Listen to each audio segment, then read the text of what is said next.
On l'appelle la pleine lune des fleurs, un nom poétique presque délicat. Et pourtant, cette lunaison n'a rien de léger ou de tendre, car elle s'invite dans les profondeurs du signe du Scorpion, ce maître des transformations intérieures. Elle nous confronte aux parts de nous qu'on préfère souvent taire, éviter ou fuir. Ces derniers jours, peut-être que vous avez ressenti une montée émotionnelle inhabituelle, des tensions dans le corps, un sommeil perturbé, des nœuds dans le ventre, des pensées qui tournent en boucle, des relations qui deviennent plus électriques, difficiles à comprendre, plus douloureuses à vivre. Vous êtes peut-être submergé par une hypersensibilité nouvelle ou traversé par des vagues de larmes, de colère, de frustration, sans trop savoir pourquoi. Tout ça n'est pas anodin. Ce sont des signes puissants, des appels de votre âme qui vous invitent à une régénération profonde. Il est temps de laisser mourir ce qui n'a plus lieu d'être pour mieux renaître à vous-même. Et c'est exactement ce que nous allons explorer ensemble dans cette guidance consacrée aux énergies intenses et transformatrices de la pleine lune en Scorpion.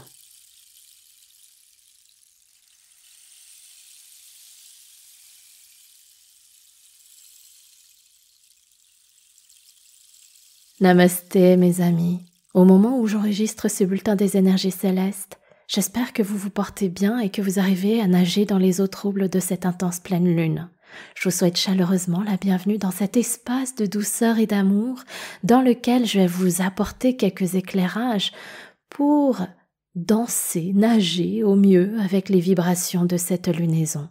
Pour les nouvelles et les nouveaux qui me découvrent, je m'appelle San, S-A-N, et je suis la fondatrice de Serenity Méditation, dont la mission est de vous aider à ressentir et à vibrer davantage de sérénité dans votre quotidien, au travers des contenus que je poste sur les réseaux, les décryptages énergétiques comme celui-ci, les méditations, les posts d'inspiration, et également avec celles et ceux qui explorent plus loin dans les ateliers Serenity et mes programmes en ligne.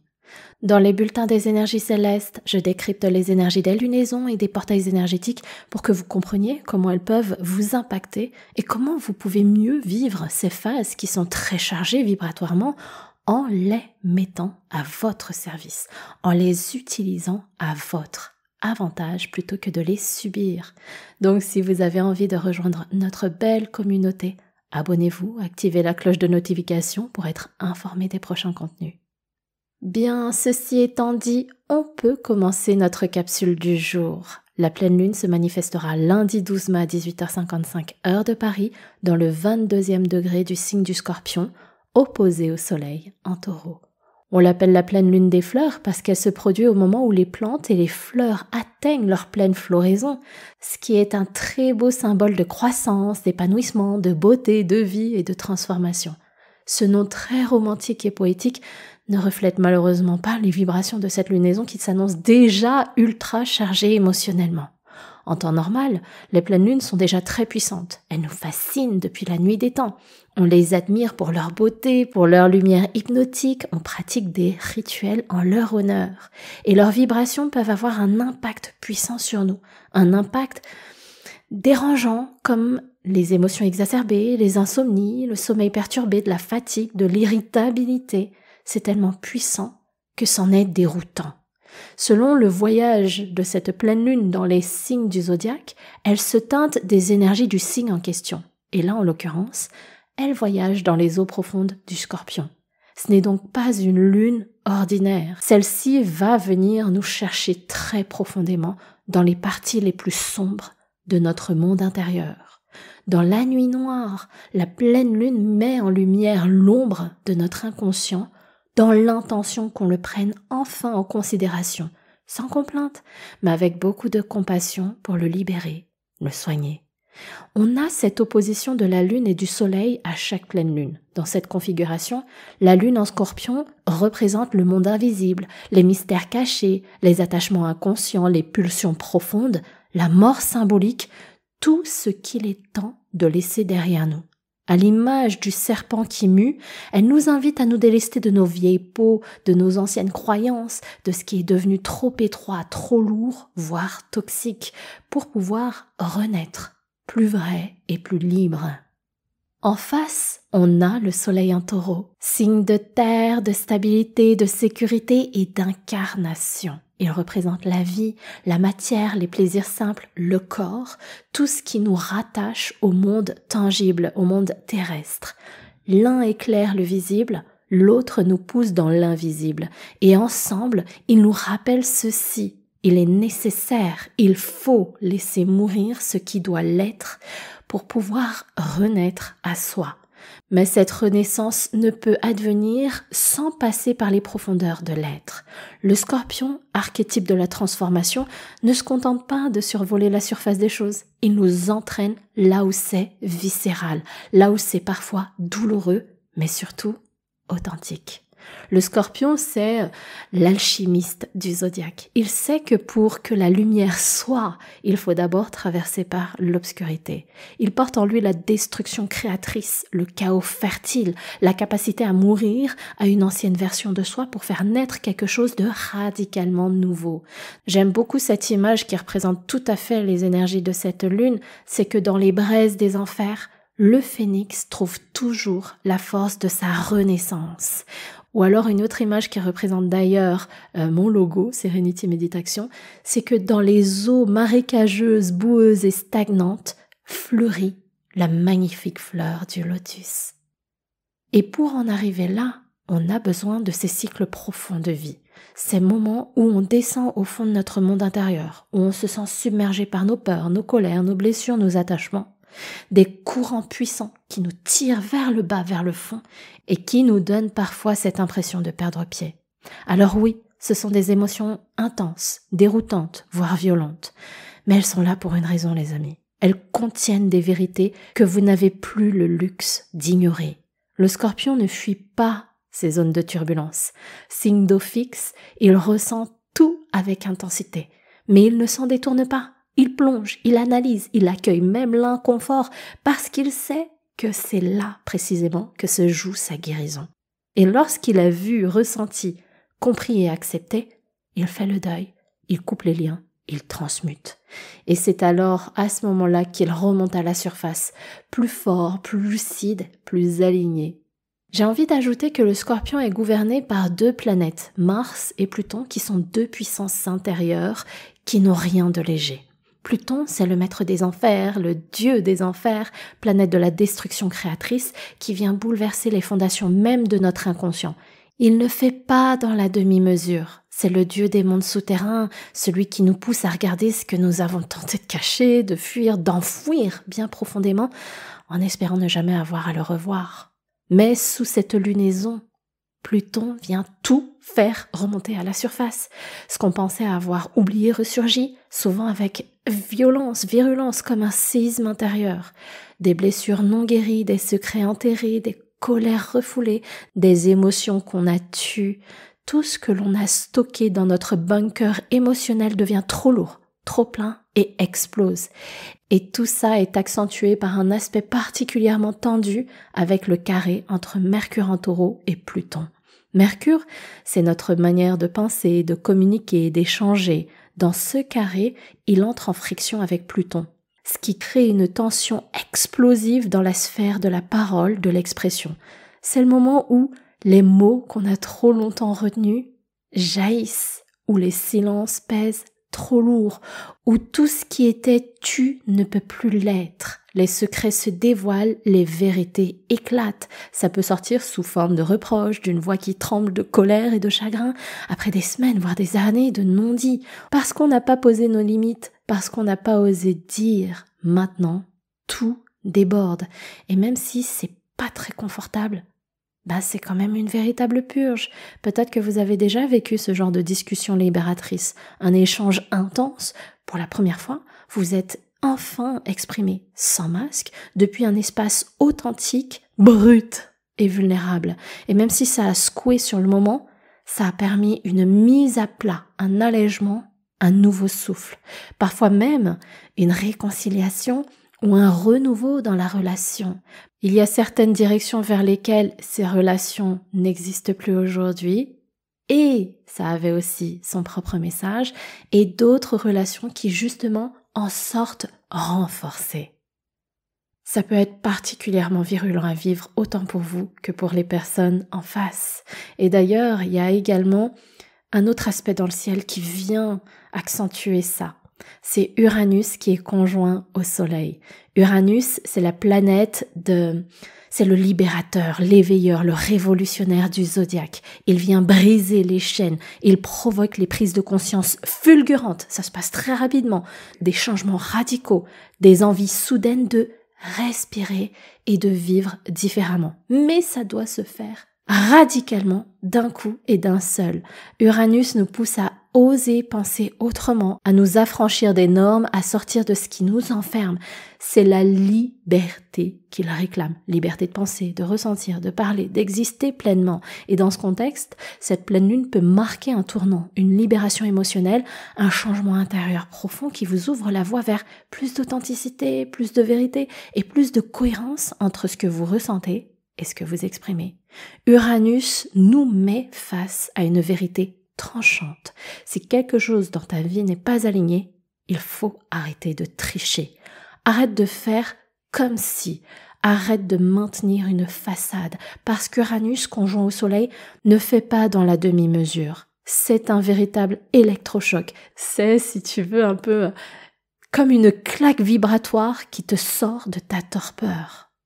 C'est le grand réveil de conscience qui bouscule tout ce qui était jusque-là supportable. Uranus coupe, il tranche, il libère. Pas demain, mais maintenant. Et ça vient secouer tout ce qui t'empêche d'avancer, toutes les zones de connu qui sont en réalité des prisons dorées. Ça s'appelle mal la zone de confort, je ne cesse de le répéter. Tu ne peux plus faire semblant. Tu ne peux plus te raconter des histoires. Tu ne peux plus fuir ce que tu sais déjà au fond de toi. Ce ciel est une véritable turbulence énergétique, un appel profond à aller déterrer ce que tu as évité trop longtemps.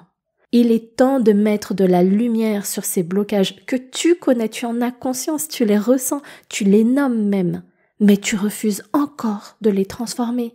Et c'est quand tu te dis j'ai envie de changer, j'ai envie de profiter de cet élan, mais je sais pas pourquoi je suis bloquée. Eh bien, tu réalises, tu prends conscience que tu es en train de tourner en rond. Par exemple, si tu as envie de perdre du poids, si tu as envie de vivre une relation saine, si tu as envie de t'épanouir dans ton activité professionnelle, avoir une relation sereine avec l'argent, avec ta famille, avec ton corps, mais que tu retombes toujours dans les mêmes schémas, eh bien, c'est un peu comme ce petit démon qui se pose sur ton épaule et qui vient te murmurer que ça ne marchera pas pour toi parce que tu n'es pas assez ceci, que tu ne mérites pas cela, que c'est trop tard pour toi. Et toi, qu'est-ce que tu fais? Tu l'écoutes et t'abandonnes. Avant même d'avoir vraiment essayé en plus.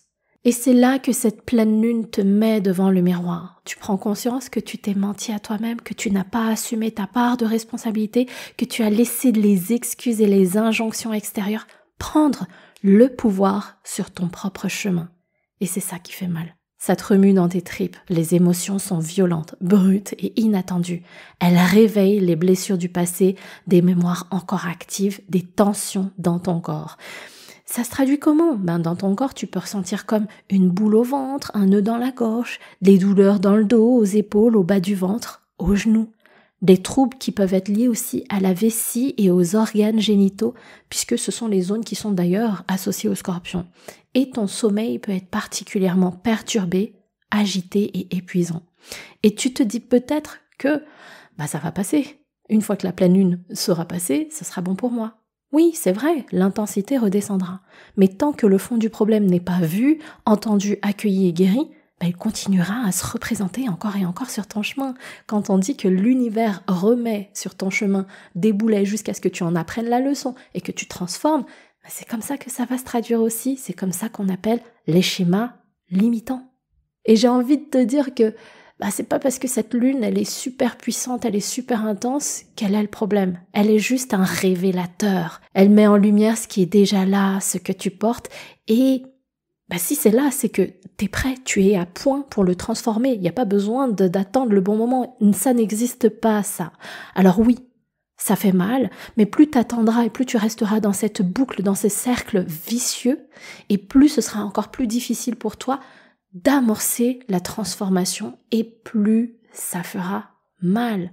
Mais c'est une douleur qui a un sens. C'est une contraction avant la renaissance. C'est une opportunité sacrée, divine, de libération émotionnelle, de guérison intérieure, de transformation profonde. Elle t'invite à faire le deuil de ce qui ne sera jamais, le deuil de tes illusions de sécurité, le deuil de l'ancienne version de toi que tu as trop longtemps maintenue, le deuil de ces attentes, de ces rêves qui t'ont fait avancer, mais qui n'ont pas leur place dans ta réalité actuelle. Et ce deuil t'amène peu à peu vers l'acceptation, le pardon, la renaissance. Parce que cette pleine lune en Scorpion ne détruit jamais pour le plaisir de détruire. Elle détruit pour régénérer. Elle fait mourir pour faire renaître. Elle met le feu pour révéler le phénix en toi. Et on a un autre aspect qui vient justement renforcer toutes ces vibrations. C'est Mars et Mercure qui sont en tension. Des non-dits explosent, des vérités tranchantes jaillissent, les dialogues peuvent s'enflammer. Il y a de la polémique dans l'air, une énergie conflictuelle qui peut très vite dégénérer, à moins de la canaliser. Alors ici, j'ai un conseil, parce que Mars, c'est vraiment un signe, c'est le guerrier, c'est la conquête, c'est la passion, c'est l'impulsivité. Et Mercure, c'est la communication, c'est le partage, les échanges, le voyage aussi. Ici, comme ces deux planètes sont en tension, mon conseil pour toi, c'est de la transformer en un dialogue constructif. Alors oui, on peut discuter, on peut ne pas s'entendre sur les mêmes, on peut ne pas avoir les mêmes points de vue en fait, mais on n'a pas besoin de tout casser pour être entendu. On peut parler vrai, on peut exprimer ce qui fait mal sans tomber dans la destruction. On peut exprimer nos limites, on peut exprimer nos besoins, mais sans aller dans quelque chose qui est ultra violent et virulent, autant pour soi que pour l'autre. Et c'est là que Mars te demande de faire preuve de courage, mais pas le faux courage qui nie la peur. Le vrai, celui qui dit « Ok, j'ai peur, mais j'ose quand même parler, mais parler de façon constructive. » La peur devient alors un carburant, une énergie brute que tu peux transmuter pour traverser la tempête, pour dire ce qui doit l'être, pour oser bouger ce qui était figé aussi. C'est dans ce courage-là que naît le vrai pouvoir intérieur. Bon, dans tout ce chaos que je viens de te partager, il y a quand même des aspects harmonieux, notamment un très beau trigone avec le nœud nord qui représente l'harmonie avec ton chemin d'âme. Ça signifie que tout ce que tu ressens en ce moment, aussi fort soit-il, aussi inconfortable et déroutant soit-il, ça a du sens. Ce n'est pas un hasard, ce n'est pas une punition. C'est un déclencheur, un signal, un signe, un appel à réajuster la direction de ton cap intérieur, à réaligner tes pas vers ce qui t'appelle profondément. Les émotions sont comme un GPS de l'âme et dans cette lunaison, elles sont amplifiées pour que tu les écoutes vraiment, pour que tu ne puisses plus les ignorer. Ce que tu traverses te guide vers ta croissance intérieure. Cette pleine lune intense te pousse à te libérer de ce qui alourdit ton cœur, de ce qui te tire en arrière, de ce qui ne vibre plus avec la personne que tu es en train de devenir. Elle t'invite à une purification intérieure avec une forme de régénération. C'est un processus qui demande du courage, de la lucidité, de l'humilité, mais qui te ramène à ton pouvoir créateur. C'est pas une épreuve, encore une fois, c'est une initiation, une phase alchimique pour que tu renaisses plus authentique, plus aligné, plus vrai. Cette pleine lune, elle coïncide aussi avec Wesak, une célébration spirituelle puissante dans la tradition bouddhiste qui est le symbole du réveil intérieur, de la paix profonde et de l'élévation de conscience. Elle nous rappelle que la vraie libération vient de l'intérieur, quand on cesse de lutter contre soi-même, quand l'esprit se relie au cœur en pleine présence. Ce n'est plus alors le moment de fuir, ni nos peurs, ni nos blessures, ni nos illusions. Ce n'est plus l'heure non plus d'attendre un sauveur extérieur, de se perdre dans des distractions, des désillusions, ou de vouloir tout comprendre avec notre mental. Là, c'est le moment opportun de sentir, accueillir, traverser. Et encore une fois, parfois ça fait mal, parfois c'est inconfortable, mais c'est dans cette plongée consciente dans nos parts d'ombre qu'on trouve de la clarté, qu'on fait la paix avec nous-mêmes et qu'on revient à l'essentiel. Alors, si pendant cette période vous sentez qu'il y a des larmes qui montent, laissez-les couler. Autorisez-vous à crier si votre cœur en a besoin. Écrivez, respirez, dansez, parlez. Faites de la place pour que l'énergie de votre douleur circule et se transforme. Ce processus, c'est le rite de votre cœur qui se purifie. Une fois la tempête passée, vous pourrez marcher à nouveau, plus léger, délesté de ce qui ne vous appartient plus, désencombré des attentes, des masques, des regrets. Vous redevenez un créateur conscient de votre chemin en choisissant intentionnellement chaque pas de ce que vous voulez nourrir dans votre vie. Et comme si le ciel n'était pas déjà assez parlant, je finis ce bulletin des énergies célestes avec un point numérologique, puisque le message qui en dégage, c'est qu'on sera sur un jour universel 8, puisque quand on additionne la date, 12 mai 2025, donc 1 plus 2 plus 5 plus 9 pour le 2025, ça nous fait 17. Et quand on réduit à un cycle numérologique entre 1 et 9, 17 c'est 1 plus 7 est égal à 8. Donc le jour universel 8 symbolise le retour du karma, le retour du pouvoir personnel et de l'abondance. Ce jour agit comme un miroir, un retour amplifié de ce qu'on a déjà semé.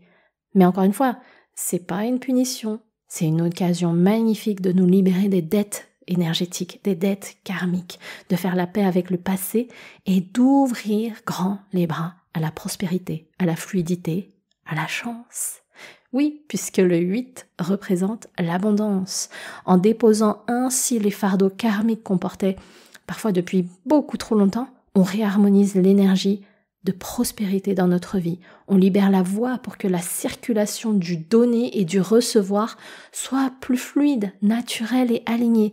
C'est une reconnexion à notre valeur intérieure et à la conscience qu'on mérite pleinement de recevoir le meilleur, sans lutte ni sacrifice. Je vous le rappelle, 2025, c'est l'année universelle 9. Une vibration de fin de cycle, de clôture, de nettoyage profond. Tout ce qui n'a plus lieu d'être est appelé à se dissoudre. Les anciens schémas, les attachements, les illusions. On ne peut plus emporter ce poids dans le nouveau chapitre qui nous attend en 2026. C'est donc un appel à lâcher avec beaucoup d'amour. Et en mai, on est sur un mois d'énergie universelle 5. Lui, il apporte le mouvement, la liberté, la fraîcheur, l'élan, les nouveaux horizons. C'est l'énergie du changement joyeux, de l'ouverture du nouveau souffle.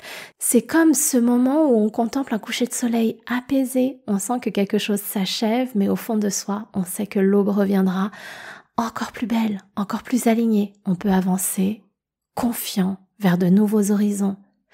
C'est vraiment une énergie plus légère, plus confiante, plus joyeuse, plus optimiste. J'en ai parlé dans le dernier bulletin des énergies célestes dédié au portail du 5-5 si vous voulez aller l'écouter. Voilà les amis, comme d'habitude, je pourrais encore vous décrypter plein de choses sur les énergies du ciel cosmique de cette pleine lune intense. Maintenant, si vous sentez cet appel, qu'il est temps pour vous de plonger dans vos profondeurs, dans les profondeurs de votre âme, pour pouvoir procéder à ce nettoyage, cette purification, je vous propose de pratiquer un rituel de libération émotionnelle pendant cette pleine lune. Je vous donne donc rendez-vous demain soir, lundi soir, le 12 mai, soir de pleine lune justement, à 20h heure de Paris, en ligne, en direct et en replay selon vos disponibilités. Au programme, c'est un atelier, un rituel inédit. On connecte avec les énergies pour plonger dans une profonde introspection libératrice avec un exercice de journaling que je vous guide à explorer. C'est pas un simple journaling. Mes participants aux ateliers Serenity savent que mes coachings sont intenses, profonds, révélateurs et libérateurs. Je crée un espace de bienveillance, de douceur et d'amour pour vous aider à laisser vos émotions rejaillir. Vous les rencontrez, vous les traversez, vous en guérissez. Ensuite, comme les émotions ne sont pas que dans l'esprit, que dans la tête, on les libère aussi au niveau du corps. Parce que le corps a des mots, MAUX, qui nous parle à travers des mots, M-O-T-S. Si vous me suivez depuis quelques années, vous savez alors que je partage des techniques de médecine traditionnelle chinoise, de libération émotionnelle par le corps. Et c'est ce qu'on fera juste après nous être occupés de l'esprit. Et enfin, on finira par de la méditation de pleine conscience pour se retrouver, se recentrer, s'aligner et installer l'ancrage et la paix intérieure. Et ce qui est beau avec ce rituel inédit, c'est que vous vous en sentirez la libération encore les jours d'après, parce que ça se fait pas en un claquement de doigts. Ça dure en tout une belle heure, en direct ou en replay, demain soir, lundi 12 mai à 20h. Vous pouvez cliquer sur le lien en barre d'infos pour vous inscrire. Et comme 2 jours plus tard, le 14 mai s'active la passerelle énergétique du portail du 5-5, puisque 14 c'est 1 plus 4 est égal à 5, vous pouvez repratiquer le replay de notre rituel.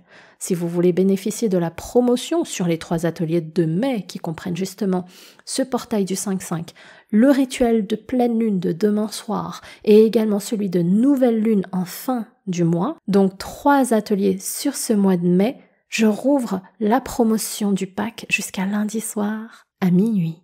Tous les liens d'inscription sont en barre d'infos que vous décidiez de prendre le pack des 3 ateliers ou simplement le rituel de pleine lune de demain. Voilà les amis pour ce décryptage des énergies cosmiques. J'espère qu'il vous permettra d'avoir quelques inspirations, quelques libérations, que vous entendrez les messages de votre âme et de votre cœur pour vous en libérer et guérir. Si vous avez apprécié ce bulletin des énergies célestes, n'hésitez pas à me laisser un petit mot en commentaire, à le liker également et à partager à tous ceux que vous aimez. Et n'oubliez pas de vous abonner pour les prochains contenus. Mes amis, je vous envoie mes meilleures ondes et je vous souhaite de bien prendre soin de vous. Faites attention à vous. Namasté.